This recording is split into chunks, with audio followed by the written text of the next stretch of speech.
₹54.31 કરોડ લોકોએ મહાકુંભમાં સ્નાન કર્યું છે. સમાપનને 9 દિવસ બાકી રહ્યા છે, પરંતુ ભીડ અટકવાનું નામ નથી લઈ રહી. પ્રયાગના સ્થાનિક લોકો પણ પહેલી વાર આટલી ભીડનો સામનો કરી રહ્યા છે. એરપોર્ટની હાલત રેલવે સ્ટેશન જેવી બની ગઈ છે અને રવિવારે 60 જેટલી ફ્લાઇટ્સ દ્વારા 20,000 થી પણ વધુ ભક્તો આવ્યા અને ગયા. ટ્રેનોમાં ભીડ પણ મૌની અમાવસ જેવી જ જોવા મળી રહી છે.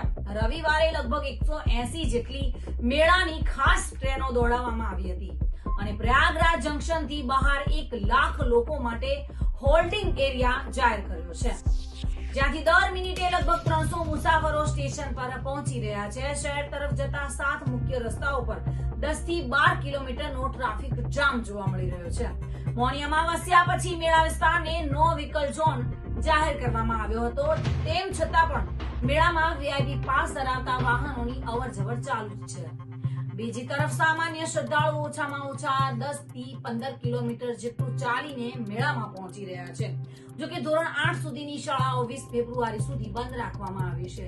એટલે કે પ્રયાગરાજ અંતિમ ચરણમાં છે, પરંતુ ભીડ હજુ પણ એવી ને એવી જોવા મળી રહી છે. ભક્તોનું ઘોડાપુર હજુ પણ પ્રયાગરાજમાં પહોંચી રહ્યું છે અને મહાકુંભમાં સ્નાન કરીને ધન્યતા અનુભવી રહ્યા છે.